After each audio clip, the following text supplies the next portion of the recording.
The Kutai house is a traditional house that was built around the 1890s. Kutai is a local term that means aged or old, as most of the existing Kutai houses are between 100 or 200 years of age. Records shows that after the end of the First World War in 1918, the Kutai house was no longer built in Perak.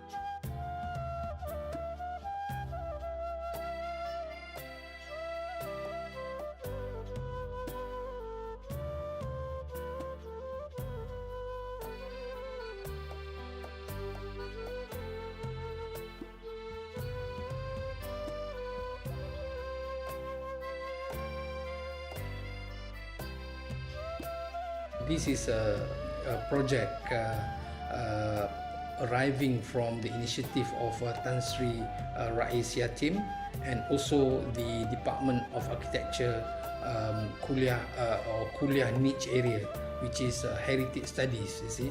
So we would like to extend this specializing area of conservation and preservation of traditional houses and traditional malls and so on.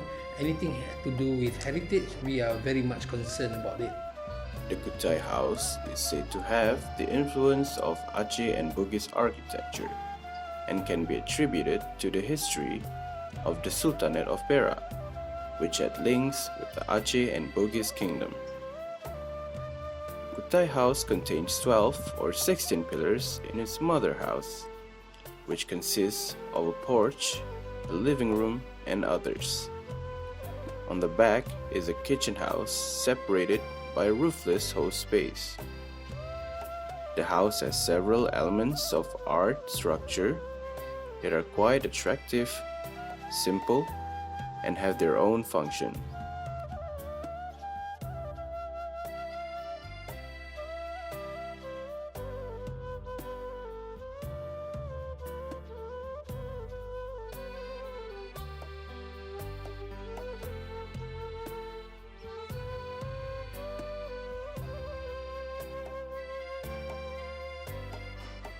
The mother house has the highest roof. It also houses or functions as a foyer. On the left side, there is a room similar to the main foyer on the right, perhaps for female family members. The mother house has windows facing the kitchen house. The open house floor separating the mother house and the kitchen house has a slightly lower height of 15 cm to 30 cm. The kitchen house includes all the cooking utensils and dining room.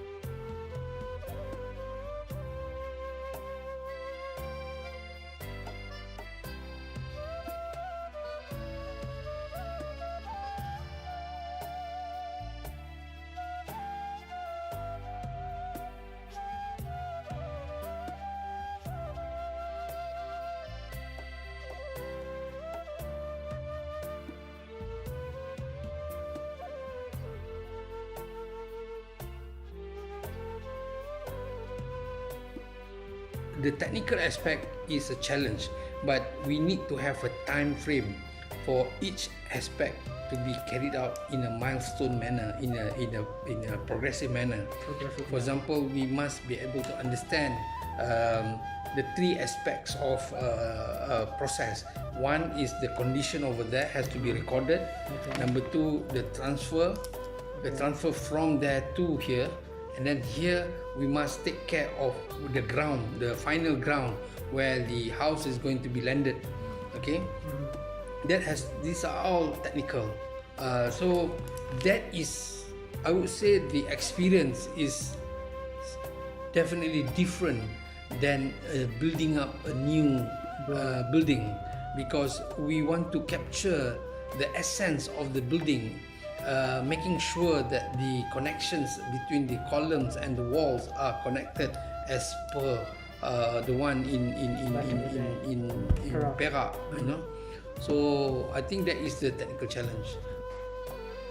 The construction process of erecting Rumah Kutai started with pad footing. Once the pad footing is in place, then concrete stumps are placed on top of the footing, followed by the secondary beam that is placed at the columns. When the columns are aligned, the floor beam is inserted at the columns.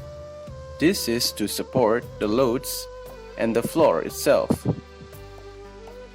Once the columns and floor beams are nicely joined and stable, then the timber boards are placed at the top of the floor beams. On the final step, the house is further constructed at the roof part.